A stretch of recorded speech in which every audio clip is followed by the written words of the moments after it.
presence in the midst of absence. This is what we're reflecting upon this day. The first reading that began our time of worship together has Paul at the Areopagus. Now, the Areopagus is a prominent rock outcropping located northwest of the Acropolis in Athens, Greece. Now, in classical times, it functioned as the court for trying deliberate homicide, wounding, for religious matters, as well as cases involving arson and olive trees, obviously. Olives are very important in Greece. Now, you can still visit that spot. It's a famous tourist spot in Athens. And as an important gathering spot to hear disputations and exhortations to certain courses of action, or for trying certain cases, as indicated, it's significant that Paul was taken to the Areopagus to tell the people there about Jesus, whom the people thought of as a foreign divinity of some sort. May we know what this new teaching is that you're preaching? That's what they asked him.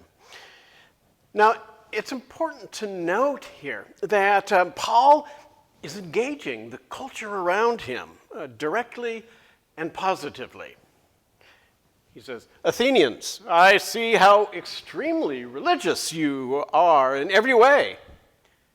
Well, in reality, Paul was actually very upset at all the various idols and statues to various gods that were found everywhere. But he approaches the situation positively.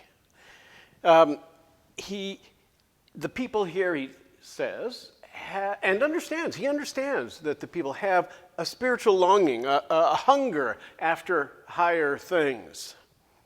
So he addresses this longing directly. He says, as I went through the city and looked carefully at the objects of your worship, I found among them an altar with the inscription, to an unknown God. What, therefore, you worship as unknown, this I proclaim to you. The God who made the world and everything in it, he who is Lord of heaven and earth, does not live in shrines made by human hands, nor is he served by human hands, as though he needed anything, since he himself gives to all mortals life and breath and all things. Well, what he is doing here is this. He's proclaiming a truth about a presence that addresses the absence there, unknown God. The spiritual hunger there among those people can be satisfied by the one who isn't bound up in material or physical objects, but who pervades all things and moves through all things. The one in whom we live and move and have our being. In other words, there is a presence that is always with us and available to us in all our moments and experiences of absence. It is the reality of being known in the midst of all the unknowns and the unknowing of our lives. You know, I think we are definitely in a time of feeling absence and unknowingness. I'm preaching in an empty sanctuary. I feel the lack of the people, not being able to see the faces of you all, the people that I have come to know and love, people we have talked and shared things with, laughed and cried, celebrated new life celebrated a life well lived that has gone on to the next life. We have been together in very important ways. And so there's a sense of absence that is saddening, perhaps even depressive. And it's normal that we should feel these things. God understands these absences that we feel so deeply. And so this is what Paul is talking about. You know, presence is the very thing that Jesus says will be with us. Let's look at that gospel passage. You know, this passage is a good place to look when we struggle with feelings of absence and feelings of unknowing. You know, in the setting for the gospel reading is Jesus is gathered with his followers in an upper room somewhere in Jerusalem, eating his last meal with them. You know, there's high anxiety, a palpable sense of fear and unknowing in the room.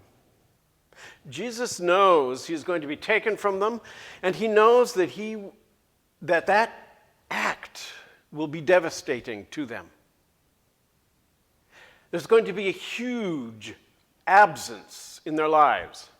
And he wants them to know that that absence is actually going to be filled with the presence of God. You know, let's pause to think about this kind of anxiety. We are living in a time of high anxiety that's being stretched out over several months. One danger of sitting in anxiety is that we become open to quick fixes and the illusion of doing something. Finding blame and scapegoating vulnerable persons and peoples can occur. We see it happening, actually. Anxiety can cause us to react out of the worst part of our human nature. We look for someone to blame. We pick up pitchforks or torches, or worse, automatic rifles, and get in our pickups to threaten governmental officials. We become susceptible to listening to the untruths around us and to follow the course of action that the speakers of untruth urge upon us. You know, the writer of the first letter of Peter says this: "Do not fear what they fear, and do not be intimidated, but in your hearts sanctify Christ as Lord. Always be ready to make your defense to anyone who demands from you an accounting for the hope that is in you. Yet do it with reverence and gentleness." The hope that Peter is talking about is the very hope that Jesus gave his followers in that upper room, a promise of presence. "I will ask the Father, and he will give you another advocate to be with you forever." Think about that for a moment. What does it mean for Jesus to say to you, or to me personally, you have an advocate, a helper who will be with you? What does it mean to hear that, especially now in this COVID-19 time in which we might desperately want to be with someone, with family, with friends, but we're told not to be with them because of the danger of spreading a deadly disease? What does it mean for us right now to hear this promise from Jesus that an advocate, a helper, the Holy Spirit, is with us forever? I want to make a wild guess here that some of the unrest we are hearing about in our country has something to do with the idea that, to be human is to be with one another. To be with. It's this being withness that forms us and makes us as humans. So not being with others, especially our spiritual brothers and sisters, feels like a denial of our core humanity. But this is the very thing that Jesus promises us. We will always have a presence with us. The presence. God is present with us. I will be with you, Jesus says, in the presence of this advocate, helper, guide, the Holy Spirit. And there's a very important way to experience this presence. Keep my commandments, he says. Here in the Gospel of John, Jesus prefaces this hopeful promise of presence with something very significant. He says, if you love me, you will keep my commandments.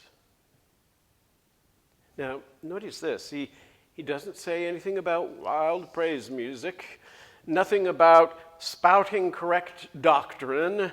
He says, if you love me, you will do the things I taught you and told you to keep on doing. Which, by the way, includes loving one another the way I have loved you. This is the place to begin. What are the things that Jesus has taught us? I think this is the importance of understanding that Jesus taught a path, a way of life abundant, a life of abundant truth.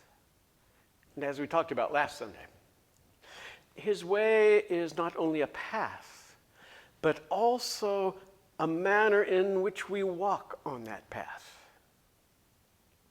So here are some ways to walk on the way that I'd like to share with you. The first, particularly in this time, I would invite you to do positive things to address the worries and anxieties that you might have. For example, the being in the moment meditation that we did earlier.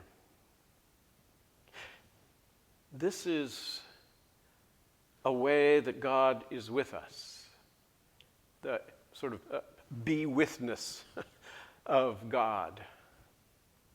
How can we be aware of God being with us if we are not with this very moment, if we aren't with ourselves? So I invite you to try and use that being with meditation frequently, daily. The second is I invite you to listen to the needs of others as they express their need.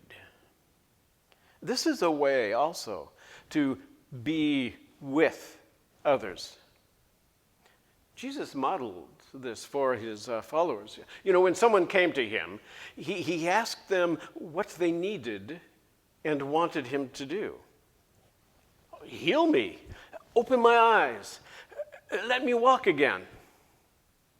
He focused on that person in that moment. The woman at the well, the woman with the flow of blood, the lepers along the road. It didn't matter what was on his agenda or schedule for the day. He was with that person at that moment in time.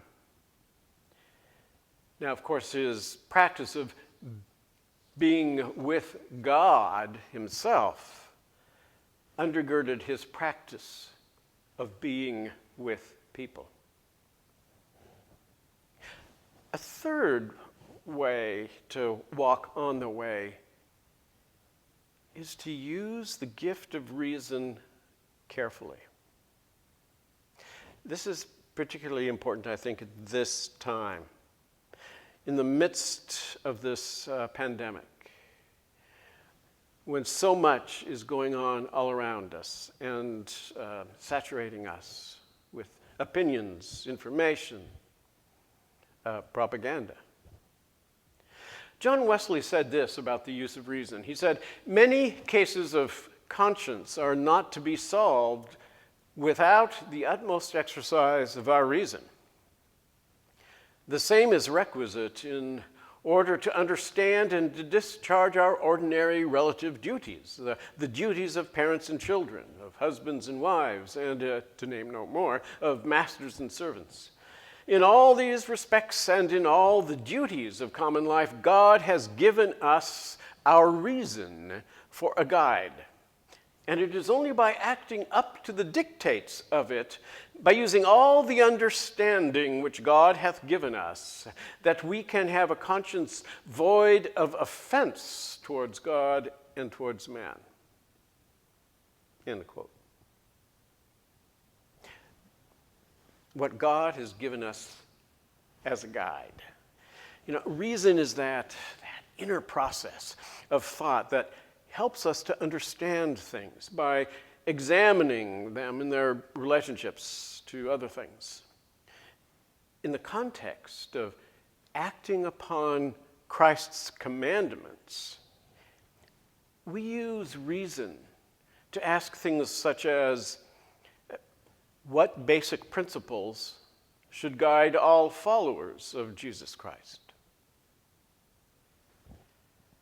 We ask, how might this action contribute to the well-being of this person as they understand what is necessary for their well-being? We might ask, are there established practices that are best to use in achieving another person's well-being?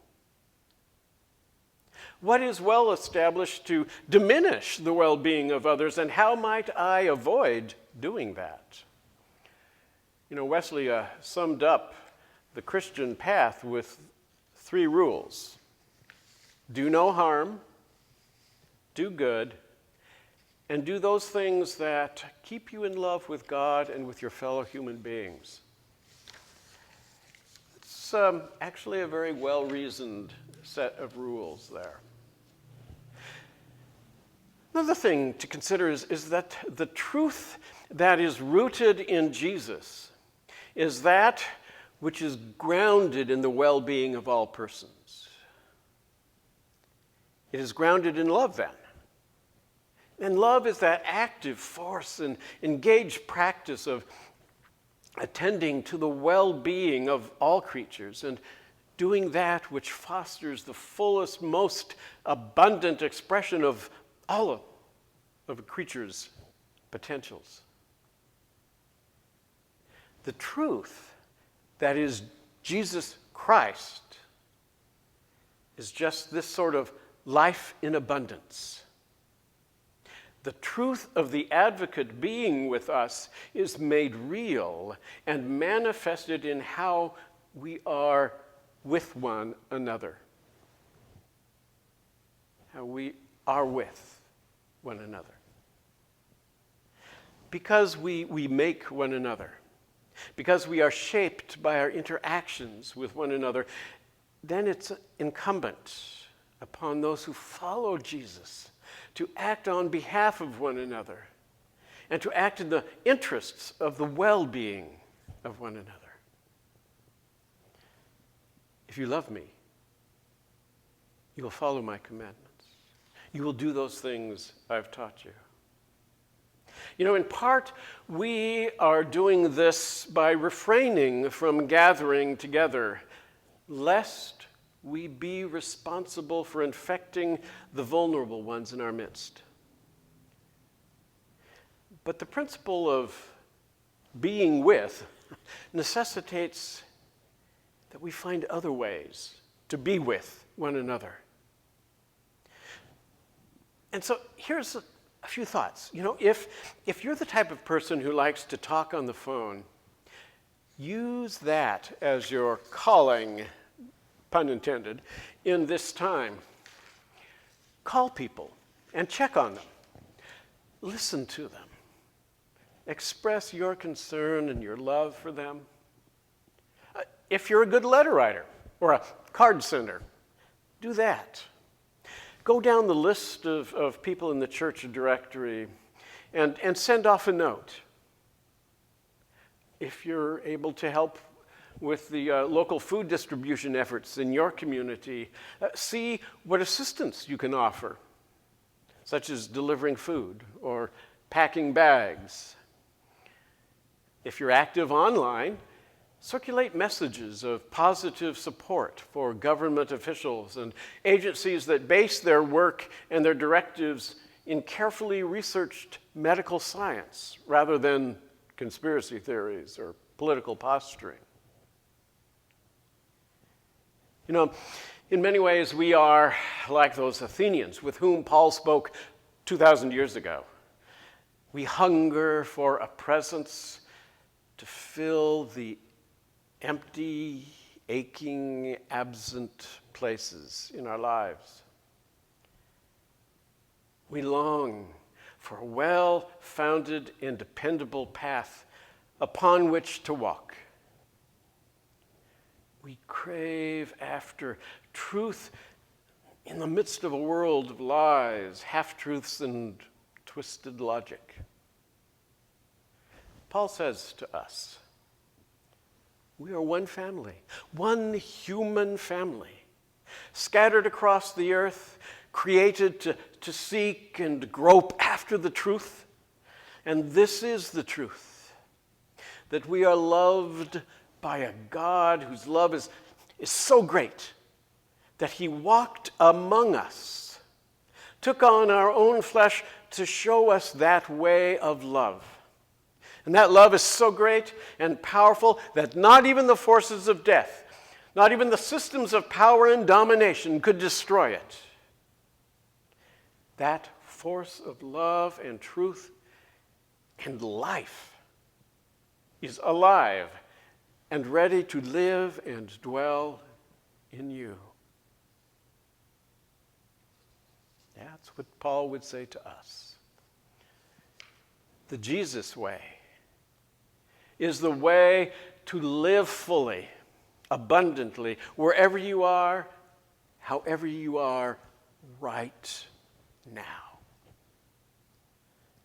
So my brothers and sisters, as while we eagerly await the time to be together, please know this. You are not alone. Do not let your hearts be troubled, Jesus says. Place your trust in God and place your trust in Jesus. We are in him together and he in us.